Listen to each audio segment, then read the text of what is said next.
Hello and welcome to another episode of the Challenging the Spin podcast. This episode is intentionally being released today on Monday, the 19th of January 2026, as today marks Blue Monday. This is a day on the calendar that is particularly difficult for many. So please know, listening to this episode, that if you need any support, advice, or a listening ear, that there will be support links in the bio. Please check them out and utilise them. And I hope that this episode provides some company and support on what can be a lonely day for many.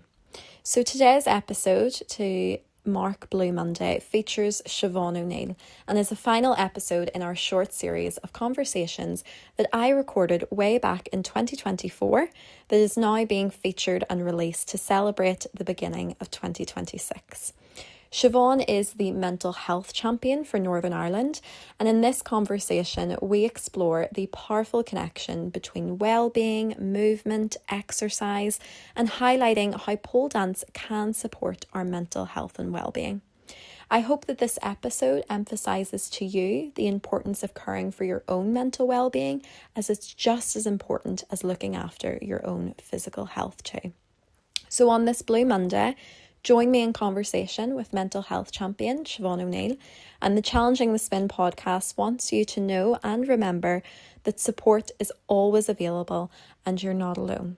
Thank you for listening in this conversation. Siobhan, I think it's important to start with sort of getting to know you a little bit better, your journey to being a mental health champion. But what I'm also interested in is getting to know Siobhan O'Neill and what you're like, what you dislike, your hobbies, what you do as well outside of your role as mental health champion. Okay, so I'm a lone parent to Annabelle, who's 6. And that's kind of that takes up a lot of my life, to be perfectly honest. So I live outside Derry, out in the hills, outside Claudy, in a place called Craigban. And it's just me and my wee girl. I've got to get up early every morning, get her out to school and do all that stuff. And a lot of my evenings are spent taking her to her various activities. Just recently found activities that are going on at the same time as her activities are going on. So this has been great. So I've been able to take up boxing, and there's a dance and circuits class. So I mean, the only thing really that I would do that you could describe as a hobby is physical activity and lots of exercise. So I've recently taken up boxing classes, but even before that, I was running, and I still run, and I ran this morning, and weightlifting as well. Very good. So what am I interested in? Like I really try and live what I preach in terms of being being mental health champion. So I do really look after myself in terms of physical activity, sleep, exercise, and what I eat. That's really it. And to chill out, we go to the cinema, we watch TV, we go for walks in the woods nearby. A few really close friends that I see a lot. And I'm still involved with my university work, so that's also it's supposed to be one day a week, but I have friends and colleagues at the university that I would meet maybe of an evening or weekends as well. And my kind of social life and friendship group would be within the university as well. So that's really it. My mother's still alive, and I would see her regularly too. So it's really just about being a mummy and trying to keep myself well. I love doing my job. It's great. I'm really, really happy. I think it does make a difference. Definitely. And you're making a big difference, definitely. Siobhan, you were saying there about, university work. So you do a lot of research, etc. as well. So tell me about how you actually got into being the mental health champion. I joined Ulster University back in 2000, and I'd worked in public health before that in Galway after doing a master's in health psychology and a degree in psychology at Queen's. So I have, over 25 years working in public health and then in academia as a researcher. Even in public health, I was researcher in primary care. Did a PhD part-time, and it was in actually genetic testing and reasons for having genetic tests. So it was all related to health psychology. In 2005, I got a post working on Northern Ireland's first large survey of mental health and mental illness. And that really took me into mental health research in a deeper way. And as a result of that study, we found that Northern Ireland had really high rates of mental illness and trauma relating to the Troubles and high levels of suicidal behaviour. And then following that, I was involved in the study of suicide and started to lead more studies myself, and get grants to run my own studies and publish and then talk about the findings. And it was really important that people knew what we were finding. So I guess I had started talking about policy and what needed to change. The mental health champion idea came about as part of the New Decade, New Approach deal.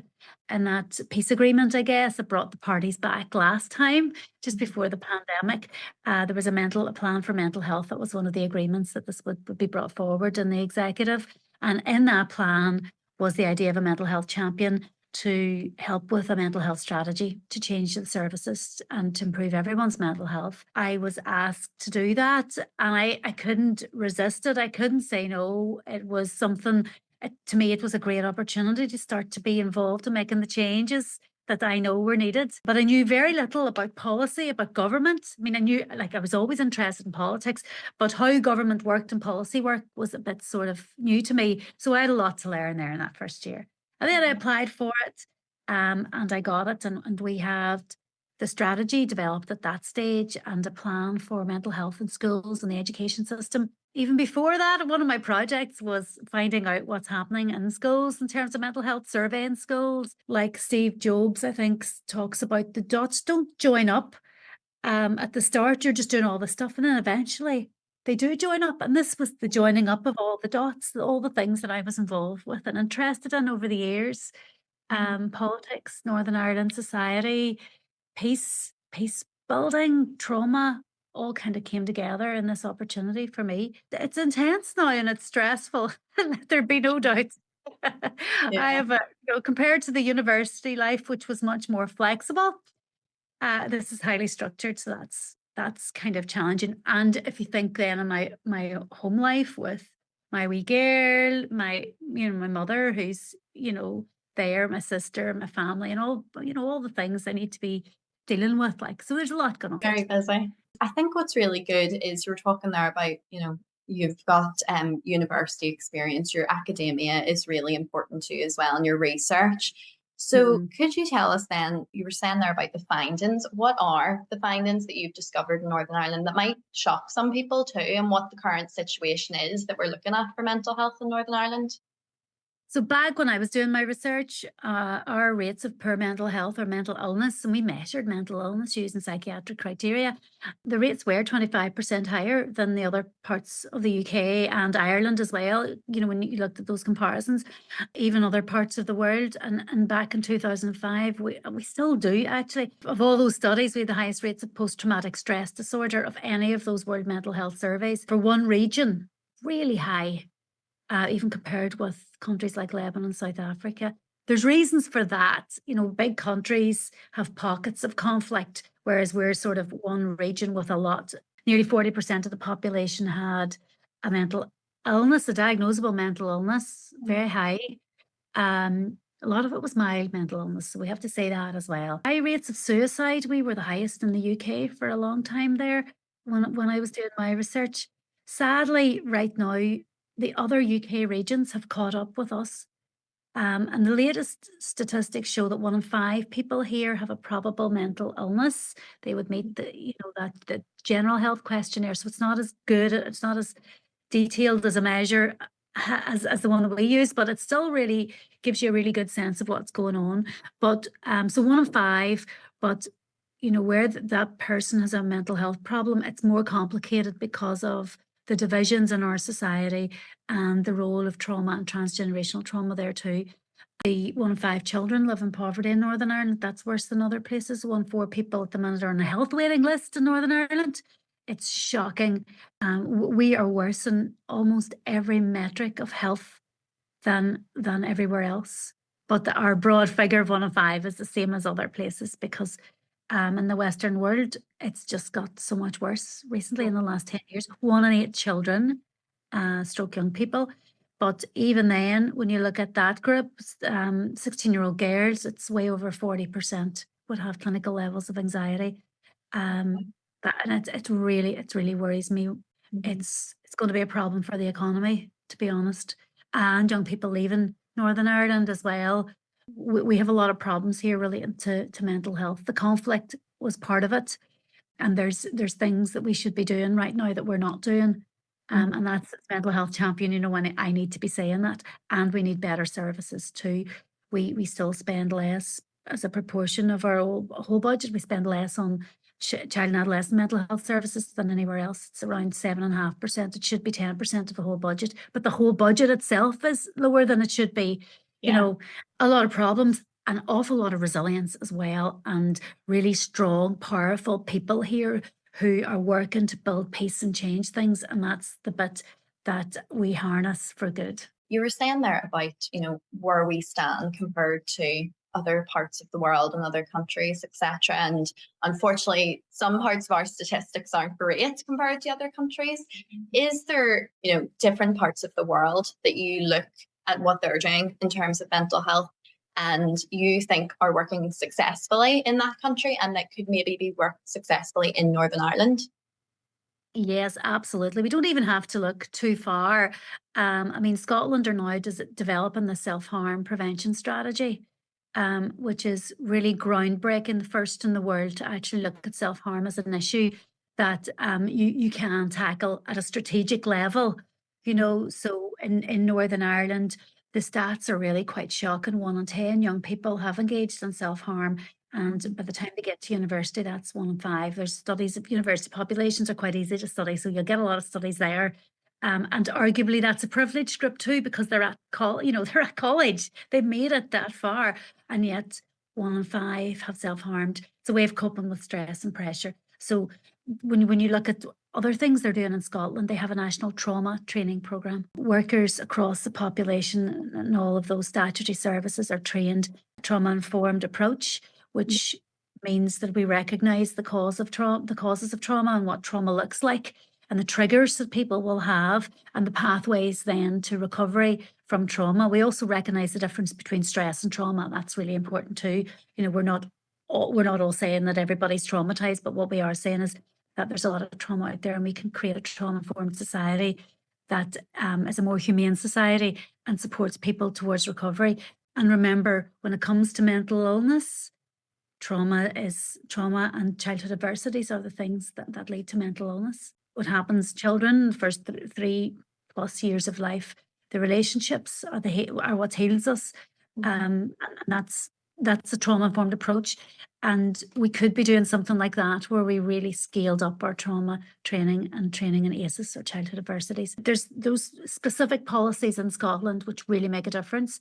When we look at the Scandinavian countries, we can see higher taxes, but a more equal playing field in terms of work and salaries. Everybody's well paid. There's less of that inequality, social inequalities that lead to poor mental health. You can eradicate poverty. I mean, there's countries with very, very low levels of poverty. The benefit systems and the support systems mean that everybody has a decent standard of living and a decent quality of life. You know, and that's how you support people's mental health. Children go to school later. The importance of play, the importance of early relationships, all of that stuff is recognised. Childcare and teaching and early years is all treated as really important professions who nurture young people's mental health and well-being, meaning that they can work and be productive and set and meet their goals and have lower levels of mental illness and addiction and all the things. So it's those sorts of societies generally, and there are specific policies around trauma and even how young people are in schools, you know, and what the schools are like and the pressure in the education system here. It's different in other places, and they don't have the same rates of poor mental health. So we can do this, but we need to be looking outside of Northern Ireland to other societies. And there needs to be a willingness among our across our political parties to take these courageous steps to change things, to create a more equal society, and a society that values children and young people and listens to them. The key word that really stuck out there to me was trauma. And I feel like only sort of recently now we're talking about, you know, what actually is the impact of trauma for the people in Northern Ireland, you know, looking at the generations, and you said there about transgenerational transmission of trauma. I've heard a little bit about it, and I'm really interested to see how does that impact the people of Northern Ireland. And actually in Alternatives, the organisation I volunteered for, we have a havenist, a counsellor that specifically focuses on trauma. So we're very interested in it and how it can impact then the generations to come, as you said. So if you could tell us a little bit about that more. Okay, so when we're understanding the impact of trauma, it's really about our body and brain's response to acute stress, to something that's really, really stressful. And we all have stress in our everyday lives, and that's not trauma. But when something really huge happens and our fight or flight or a freeze response kicks in at such a level, it changes us physically. And it changes, particularly when the brain's growing in childhood, it changes how that brain reacts and responds then to stress through, or it sets up little triggers. Nearly rewires the brain to behave in a particular way in certain situations. And that's what we mean by triggering. So if your trauma is associated with a particular smell or a setting, then every time you encounter that, your brain remembers it, your body remembers it, and it will activate that physiological response, and will result in you wanting to fight or run away. So you can't think straight. You become really scared and your body changes. And the triggers that we all have, little triggers that are wired in through various experiences in childhood. And the opposite of trauma is psychological safety. So when we're with our trusted caregivers, when we have those relationships, positive relationships or attachments, then that reverses that process and calms us down and regulates us. So it's all about the physiological stress response, emotional regulation, co-regulation in childhood, how we regulate in our relationship. In Northern Ireland, we not only have the trauma of poverty and the trauma of things that happen, terrible things that happen just randomly in any population. So, you know, there are accidents. Sadly, people die, people get ill. There's awful things that happen that can't really be prevented, although there's a lot we can do to make society safer and to reduce the rates of illness and all of that. But on top of all of that normal stuff that every society has, we have the troubles. We have a terrible period of violence and fear where many people feared for their lives on a daily basis, and many people saw and witnessed things and were involved in activities and atrocities where the trauma was huge. And that trauma led to them developing flashbacks and nightmares because of the way that the brain remembers this stuff. And as a result of those flashbacks and nightmares, they engage in behaviors to avoid or to try and control their own emotional response because it's so awful. It's like they're there and you do anything to avoid that. So people behave differently and they cut themselves off, or they become hyper vigilant every little thing because the body it's changed. That, you know, that threshold at which it's activated, they're just on high alert all the time because this is a dangerous place. And our animal brain that we evolved to have to keep us safe has, you know, set up those pathways in such a way that the animal is constantly on high alert. And that's what PTSD is. It's just those symptoms of being hyper vigilant, avoidance, numbing, hypervigilance, and that sort of flattening of emotions. So in a very, very simple way, that all of those things together is PTSD, but trauma can cause anxiety, chronic anxiety and hypervigilance on its own without the other stuff, or avoidance, or people who can't feel their own emotions or have, you know, changed their lives in such a way to avoid feeling their emotions because it's just too painful. So we have many, many people who are out there and that have various different combinations of these symptoms just as a result of everyday life and as a result of the troubles too.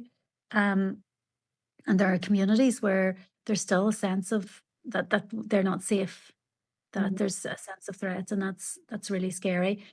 So that's PTSD and trauma. So when you think now about transgenerational trauma, when you have a parent who is like that and maybe drinking or taking drugs just to cope with how horrible that whole feeling is, and it is awful, then that interferes with the relationships. that creates psychological safety in childhood.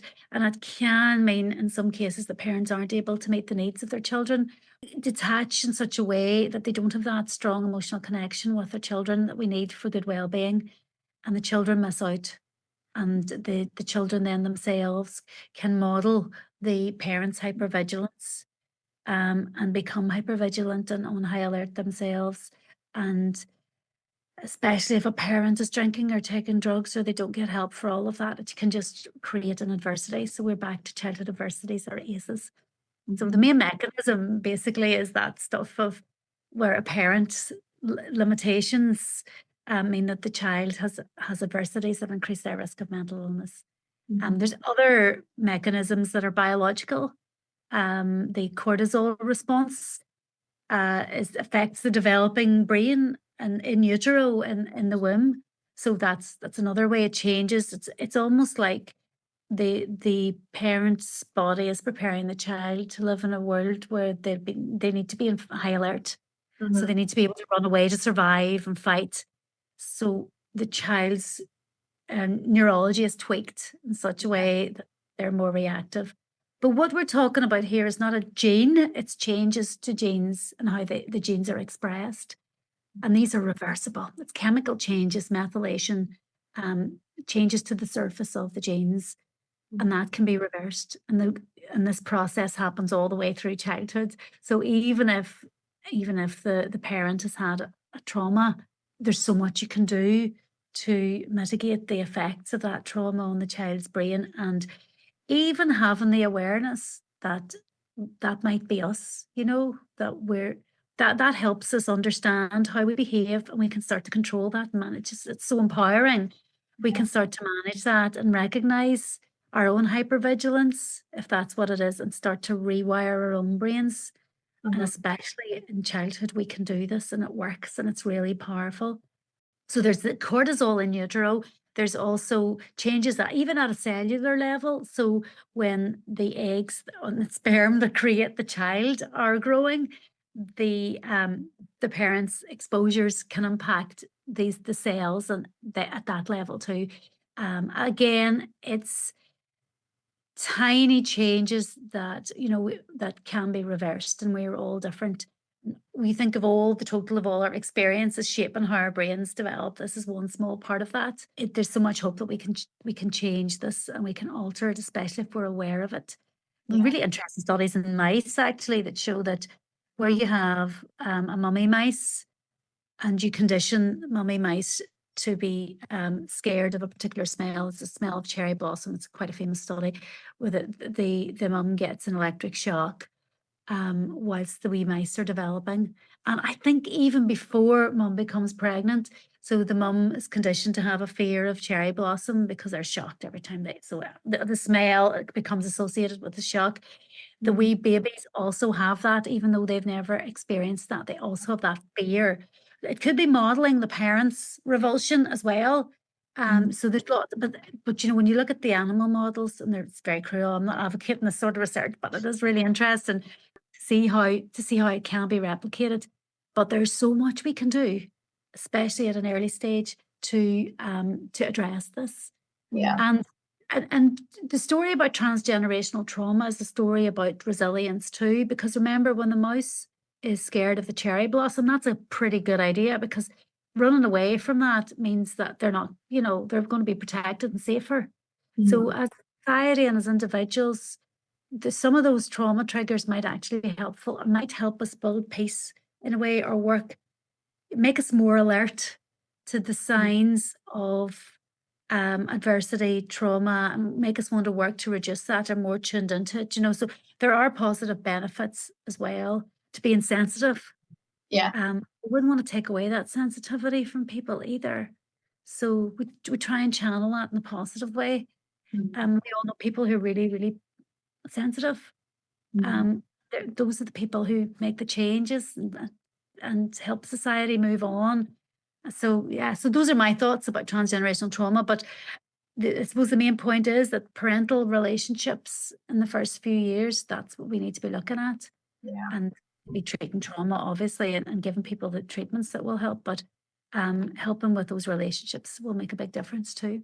I'm really interested in it myself because I'm a 19-year-old living in Northern Ireland, and my parents grew up in working class areas in Northern Ireland throughout the Troubles and witnessed things. So it's interesting to see how has that subconsciously maybe affected me, or it's interesting just of how it's going to continue and how we're working towards that. I find it fascinating. So Yeah, I mean, it affects you in so many different ways, though, because every experience, so you might have a parent who has suffered, but they've turned it around and they've grown, and that's a really positive impact. You yeah, know, it's always negative. And I think the ones who stick with Northern Ireland and want Northern Ireland really to be a good place to live are turning that around, and that's a really lovely, valuable thing, so definitely. generational trauma is not necessarily negative at Mhm. all. That's something I've learned too. I think that's a misconception that when we hear transgenerational transmission trauma, we automatically think negative. But actually, now looking back, my parents growing up in it, it has made us resilient. It's learned a lot of lessons. And, I grew up with an amazing family and amazing parents, thankfully. So very grateful for it. So, yes, so continuing on then, obviously, transgenerational transmission trauma, something that can be carried on positive or negative at times to young people and to their kids from parents, etc. Looking then at the issues of young people in Northern Ireland, you were saying some of the statistics there is, 1 in 8 children, etc., have a mental illness or mental ill health is crazy. What are some of then the issues that you're trying to address that are pivotal issues for young people in Northern Ireland? Starting even just right from the early years, when you think of what's happening at the minute, we need the prioritization of early years support for kids, and we need the very early interventions as well. So for people with postnatal depression, for parents with postnatal depression, we need support there, and support for families in general. Health visitors, very cost effective to do the work at this stage rather than to wait until they get ill. So Yeah. that's one of it. What happens when babies are born? How do we support the parents? And how do we make sure that our childcare settings and our early year settings really, really focus a really high quality, which means that there's lots of play. That's how children learn and develop through play. Then thinking about the next stage when we get into schools, we need to be helping young people learn about their stress response, about their emotions. They need to be able to recognize how they feel and communicate that in some way, and have then that's the first step of being able to regulate your emotions and to problem solve, so we can manage the stress that we're going to experience and develop resilience and not develop mental health problems. So it's about getting that training in at a very early stage and help young people understand themselves and how their bodies and brains work. And then the next stage is how they relate to other people, because relationships are so important. So we've got to manage all of that stuff as well and give them the relationships education. And then, of course, we've got to reduce the pressure in young people. So we're putting young people through exams at a very young age, high stakes exams and the transfer test. We need to get rid of that, and find a better way to manage that transition between primary and secondary school. Then in secondary school, we need to reduce the pressure. The exam pressure goes way up at 16. Again, this is about how we respond to stress, but also the stress that we're under. Yeah. So exam pressure, and thankfully we now have the report from the Independent Review of Education, which sets out how these changes can be made, which is really, really helpful. So we need to implement that. And it's sadly, a lot of our children don't get the education that they need around their well-being and how to manage stress and how to get help of a mental health difficulty, or how to talk about their feelings. So we need to be working on that. And we also need to be delivering relationships and sexuality education, particularly to teenagers, because this is a big source of stress and pressure. Relationships with parents, relationships and friendship groups, and then romantic relationships and how they develop. And there's certain young people who are really high risk of poor mental health, people with disabilities, LGBT plus young people, really, really high risk, marginalized. We need to protect those young people, reduce the bullying, provide support For young people with special needs, we need to look at neurodiversity as well and the support that's given there to neurodivergent young people. So that's kind of a broad brush, but those are the issues. And Yeah. it's not about mental health support, it's also about changing the system so that we have less pressure on young people and that we give them the tools they need to cope the world that they're in and make the world a bit better for them, because none of it's necessary. You know, all this testing and pressure with exams, there's a better way to do things. Yeah, definitely. Being a young person myself, being 19 in Northern Ireland, you know, I witness how young people like to turn to substances, etc., to sort of deal with these mental health issues. And underage drinking, alcohol, drug abuse is, I think, a big issue for especially my demographic. And what I find really interesting is then dual diagnosis in Northern Ireland.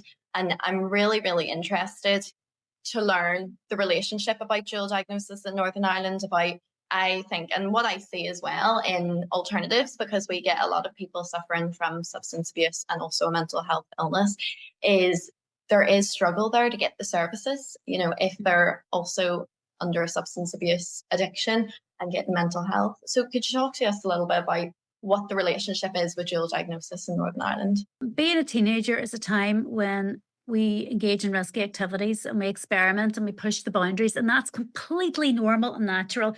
And if you've got substances that other people use, that you see that are available to you, you know, it's inevitable that you may want to explore those in a way. So we need to be honest about all of this stuff and give young people the skills to communicate what they want and the accurate information about all of this stuff. You know, so there's legal issues there as well. And we need to make sure that we protect young people, because they can make, you know, decisions that aren't the best for them. But at some point, we're going to have to give people freedom. So it's all about the relationship that we have with our young people and the communication lines being wide open so that we can learn what's happening, and recognizing that risky behavior is part of that period of life. And it's necessary to grow to the next stage. It's so necessary.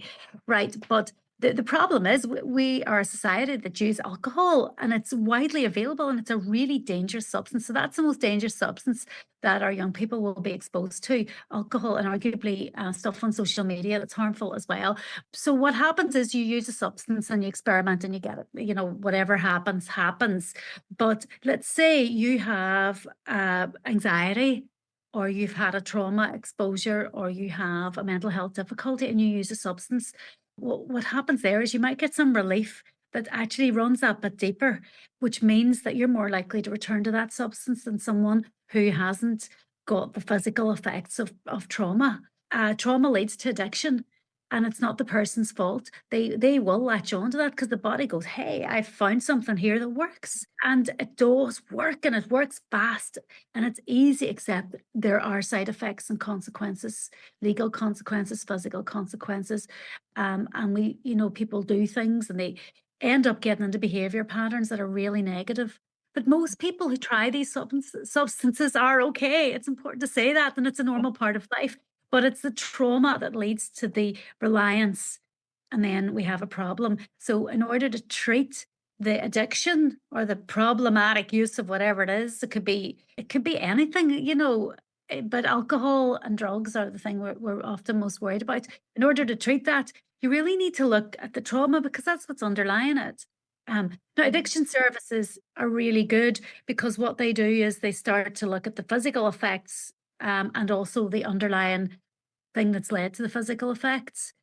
Addiction teams do that. Dual diagnosis has a slightly different slant, because it's about to treat the mental illness at the same time as you treat the addiction. But there's, you know, what I've learned is there's not a whole lot of difference there. People say that, and you know, in addiction, they really focus on the substance first, whereas with dual diagnosis, they focus on both at the same time. But ultimately, if someone's using a substance, then in order to go back and deal with the mental health problem, often you need to kind of cut that out, because that's changing their physiology in such a way that the mental health stuff can't be sorted out. So the argument there is really, do you separate them out? But addiction teams don't separate them out in practice. But our dual diagnosis, and we want more dual diagnosis services to recognize maybe when someone has like a bipolar disorder and an addiction, or a psychosis plus an addiction. But it's very hard to disentangle the two together. But we need experts, because medication can be a part of both treatments and a really effective part of both treatments, to help someone if they're dependent on alcohol. The physical effects need to be treated so that they can come off that safely. You know, they can detox safely, because there is a health risk there. So you need experts who know about mental health medications and the interactions with the addiction medications that help the person get to the point where they've reduced their substance use enough to start to tackle the underlying issues. And there are different models. So you have an abstinence model, which is you need to be completely sober before you start the therapeutic work to start digging with the trauma and to heal the body from the trauma, and to do that work. And then there's harm reduction approaches, which is, you know, having a really realistic goal there, but just reducing it to the point where we can create a better life and going more gradually. But sobriety is always kind of the goal, because it's so good to be completely clean and not, you know, not use any substances. So there's a lot of debate in this whole area. But the one thing is for sure, we need more of both services. People need to be able to access the services that will fit with their pattern of use. Not everybody can do the full sobriety thing, and we all use substances in our everyday life, whether it's caffeine or paracetamol. Many of us, most of us, you know, some people really don't. So there's different approaches, and we need to be treating people as individuals and looking at what are their needs right now, what are they using, what are their unique goals, where do they want to be, and how do we move them closer to that point? Recognizing that relapse is part of it as well. You know, it's rare that we get somebody that just works for first time, and the addiction teams are amazing in dealing with that. I don't know, because what I've seen from people that come through alternatives, etc., is they have mental health illness and then they turn to addiction to try and solve that, and then it's actually just turned to a cycle of, you know, making it worse and making it worse, but they can't seem to get off their addiction, because obviously it's an addiction, it's very difficult for them, and then they're also not getting the help with the mental health, so it's sort of just this vicious cycle. So I just find it interesting of like so for example, I think it's Addiction NI, you have to be sober in order to get the help with the addiction, and I just find that crazy, because but yeah, it's a very interesting topic in Northern Ireland. As you said, it's very debated. Why not treat yourself and start the year of 2026 off well with buying yourself some new pole and aerial clothing with our sponsors, Dragonfly. Dragonfly is a brand with a dragonfly symbol that combines the beauty of sports with perfect clothing. Dragonfly lives for quality sportswear and maximum exercise experience, with a main focus on pole dance and hot yoga. Dragonfly is clothing that gives freedom of movement, it's functional, it's durable, and of course it looks good too. Today it supplies sportswear to more than 80 countries worldwide and is one of the top market leaders in sportswear for pole dance and aerial hoop. So treat yourself this 2026 to some new pole and aerial clothing and click the link in the bio to shop now. Thank you so much to Dragonfly for sponsoring this podcast. Is it that you have to be completely off your addiction to receive mental health help in Northern Ireland? That's not written down anywhere that you have to be, but the reality is that mental health services will do an assessment, and they will have criteria, and every service at the minute is quite different, and they will say, well, you're not suitable really for our service because you're still using alcohol or drugs. And that seems to be just about those care pathways. It's the way that services are structured. And it's really frustrating, because people are being told that they do need to be sober in order to access that particular service. There are services, particularly those in the community and voluntary sector, who will not have that sort of criteria. You've got to recognise, I suppose, as well, if someone is using a substance that's interfering with their ability to remember what has happened in a session, you know, how is that counselling going to work for them? If it's a therapy, how is that face-to-face therapy going to work? they need, so if they're using a drug, they need, if they're going to be putting a medication, they need a medication that's not going to interact with that drug. So, you know, you need quite a high level of skill there. So often a therapeutic service will say, well, that's not, you know, we can't treat that person within our model.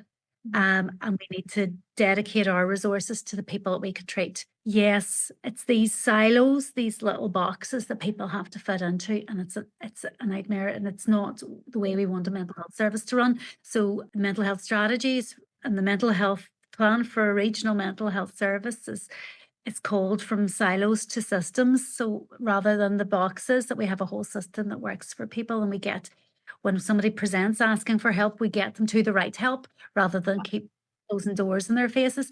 And the dual diagnosis service is the service that can accommodate both, very actively accommodate both, you know, and that's one of the actions in the mental health strategy, is to expand those services. But yes, sometimes addiction services will say, well, our goal is to get you completely sober, and then we'll start looking at the other stuff. And that's not always what people want, because the substance that they're using is their source of comfort right now. Yeah. They can't bear the idea of that being taken away from them. And that's understandable as well. But if there's so much going on and so much hurt and pain, and some of the substances, particularly alcohol, have very, very powerful impact and very addictive and very difficult to come off straight away. So this is where we have complex mental health problems and a system that just doesn't have enough resources to meet the needs of everybody. But the strategy, full implementation of the strategy, really is the answer to this, because the design's there to change it. It's interesting that, you know, strategy is there, and it's such a difficult topic, even just trying to wrap my head around it now. It's like, as you said, how does the counselling and therapy really get into them in a way when they're not themselves or under an influence, etc. So it is very interesting. Yeah. I think the thing is that the biological effect of the substances as well, you've got to think about the impact of that.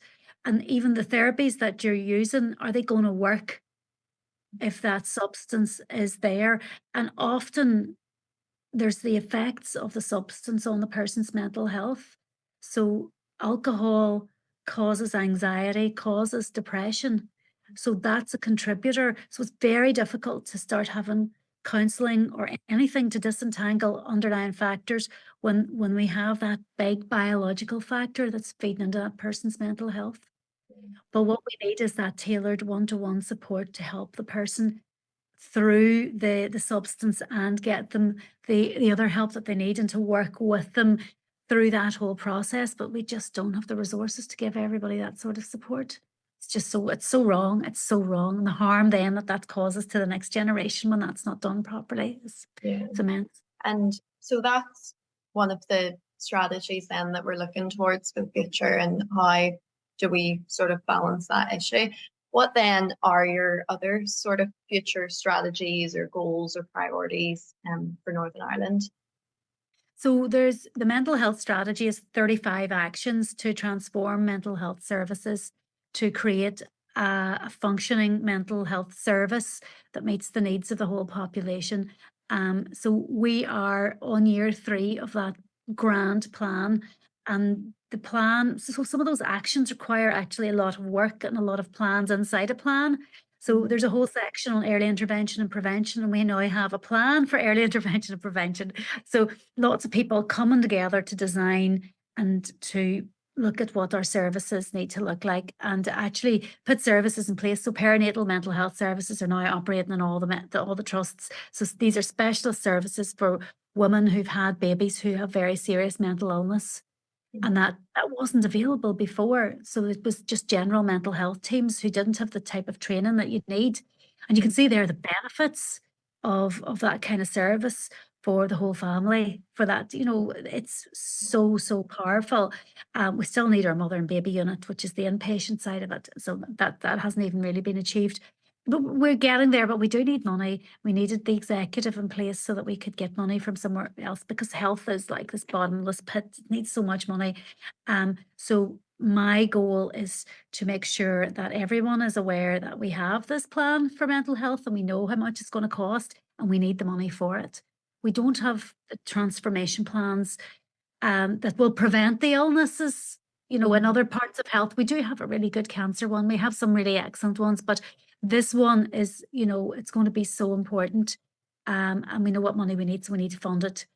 And the worry is that it's moving too slowly. So things in there include digital mental health, early intervention, as I said, therapy hubs, so people can get the help at an earlier stage, different types of therapies available through the GP in the community.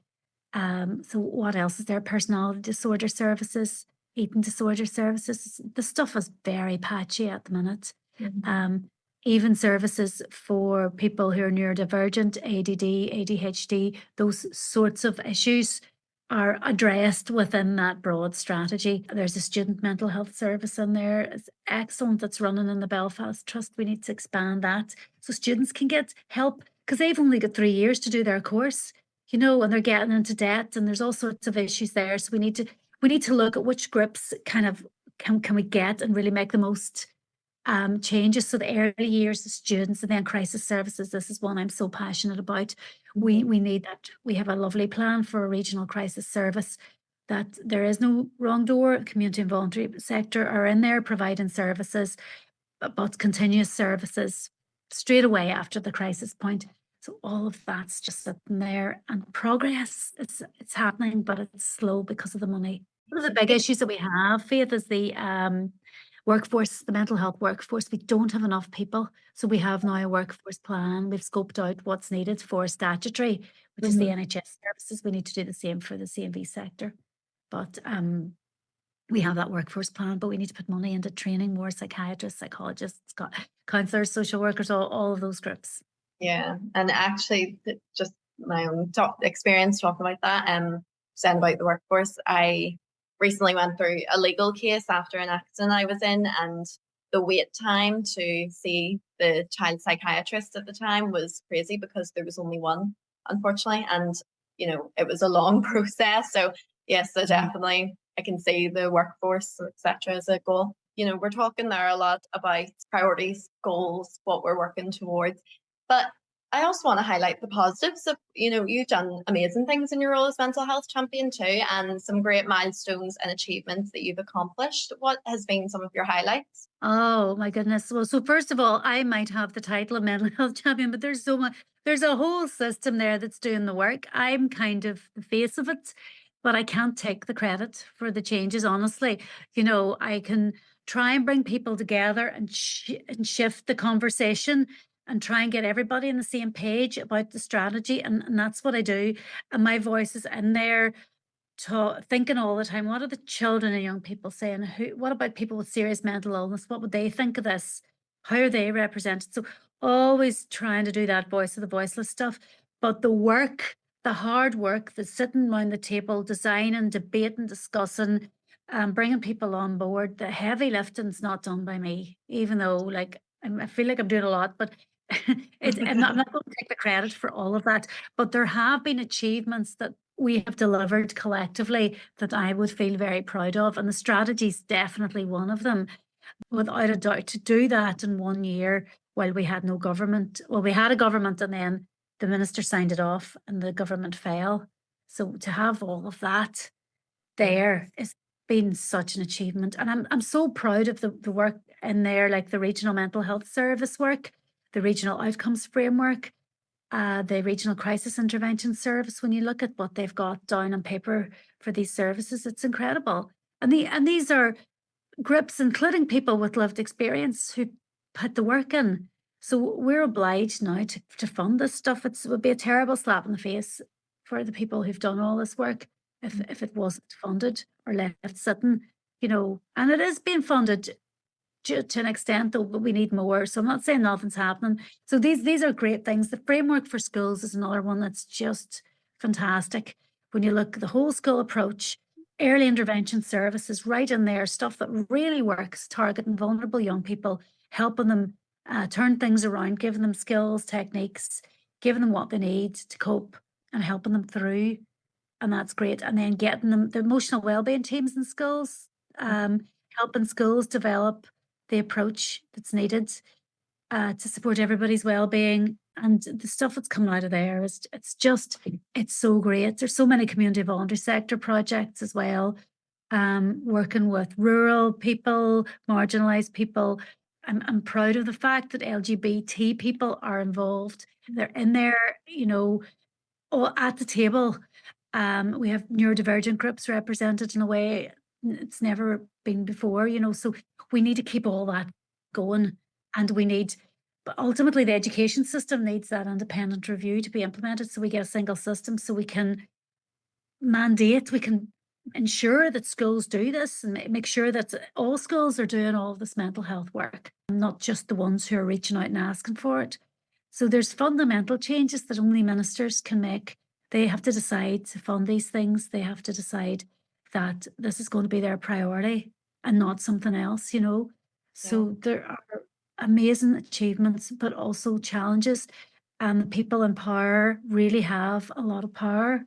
That's where we are at the minute. And I am worried, actually, that a lot of the work and the momentum that's built and the hope that we have that we're going to be let down by the executive as it sits, because we're not going to be able to get the money for the things that we're doing.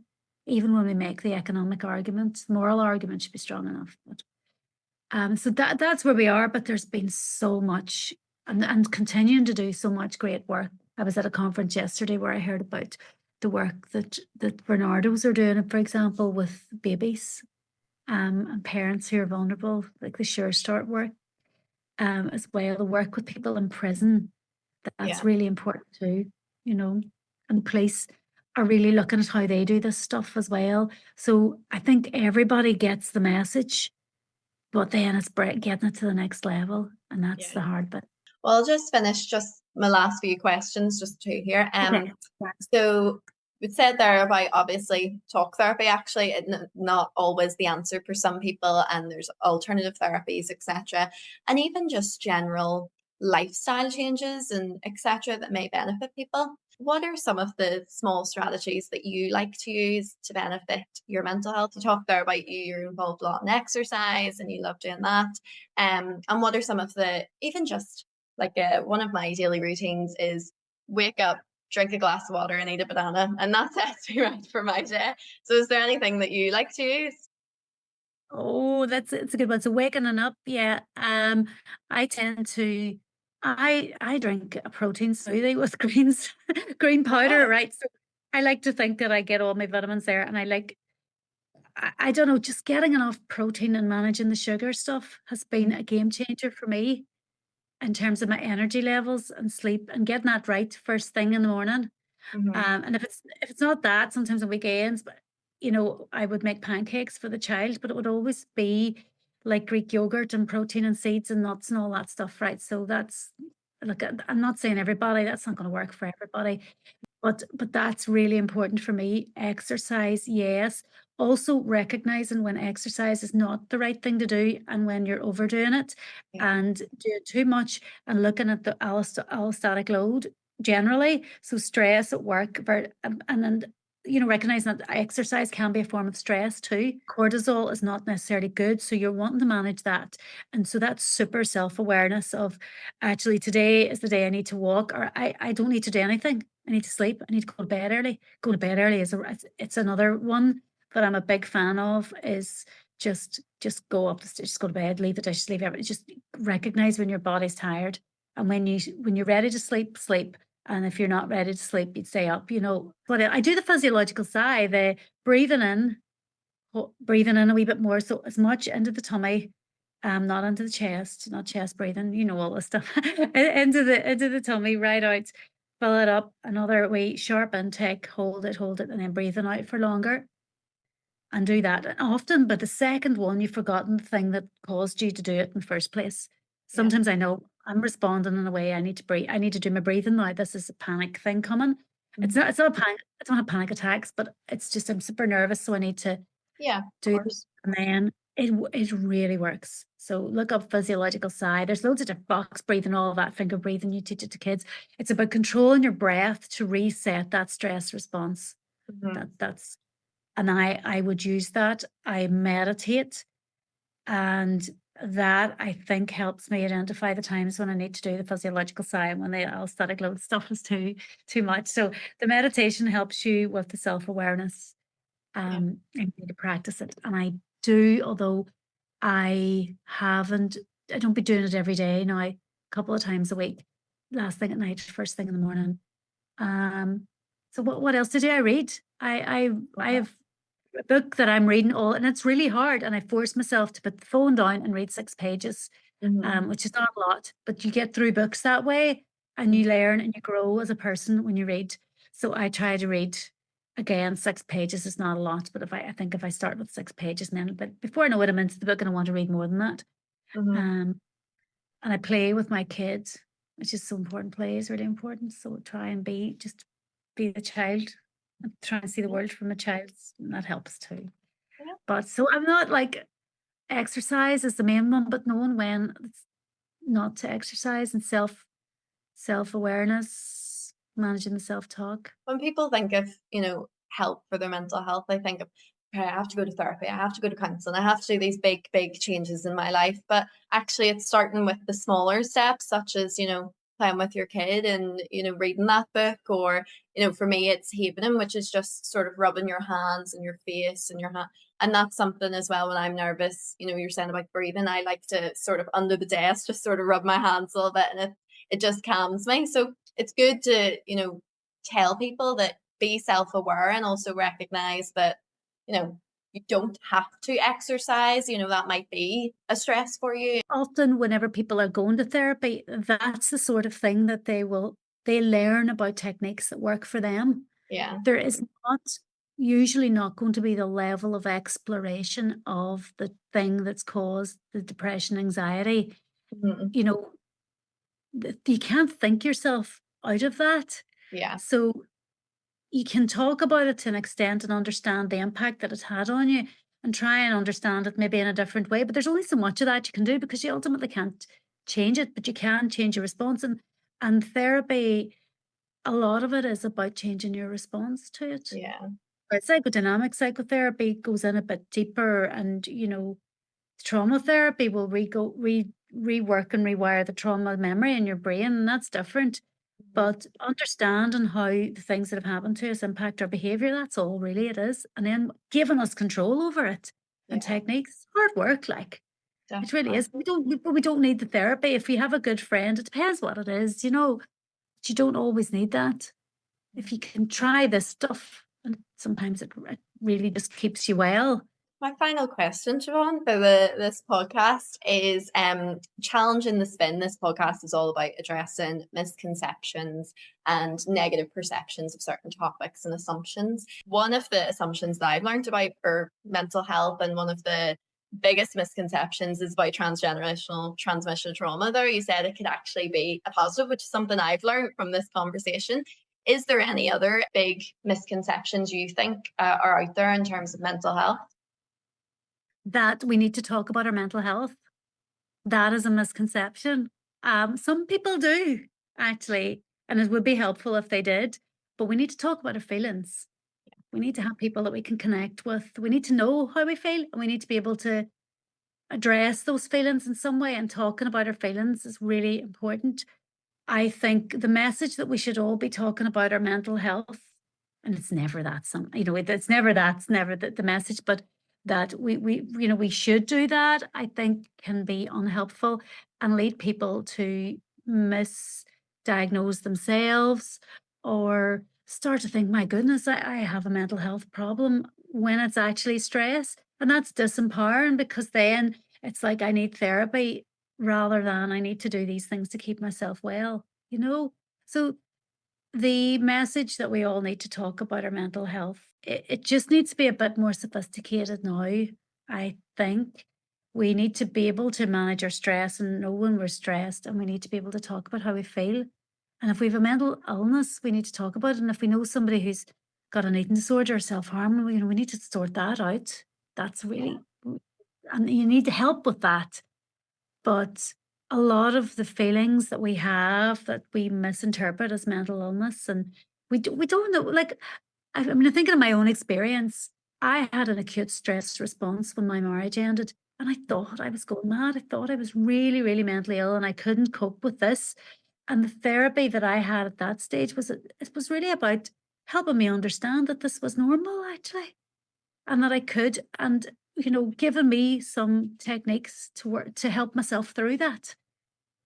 And I think, gosh, if I'd got more of that at school about what is acute stress, what does it look like, what does an adjustment reaction look like if something terrible happens and you can't eat or sleep and you're just going mad and you can't do anything. That's actually really quite normal. Mhm. Sometimes we need help with it, sometimes we don't. But if we label that as a mental illness, it mightn't help us. So it's a very complicated thing. And I know there's so many people who have mental illness that they need treatment and they're not getting it. And I'm not excusing the system, but I think we need maybe more about the talking about feelings and being more open about our feelings. You Mhm. know, that would be such a game changer. So if we could get that for our kids, that would be good. And young people are getting better at that, but we still need more treatment for mental illness. So that's quite a complicated one. But talk about our feelings rather than mental health. Let's not call it mental health. Or we could talk about crisis or distress, but the medicalization of this is not maybe the best way to deal with it. Thank you. Siobhan, that's all my questions. Honestly, I was fascinated by this conversation. To be honest, I could have spoke to you for another 2 hours, but Yeah, I love talking about it, and I learn all the time. Like I've changed how I think about this stuff from being in this role, from the people that I meet, the people I talk to, the stories that people like you tell me about what worked for you and how quickly it worked. Like Mhm. that's I absorb all that and go, right, it just shifts and changes constantly. And then what does the evidence say? But the studies are so limited as well, Mhm. So there you go. No, I love this sort of thing. And hopefully it's useful and it's not gospel. It might not be right either. you know. No, but definitely it's really, and I love that you have the academia as well, and you have really, you can tell you're really passionate about what you talk about, and that's what I love because Mm. it's a practice what you preach sort of thing too, which I really appreciate that. I do.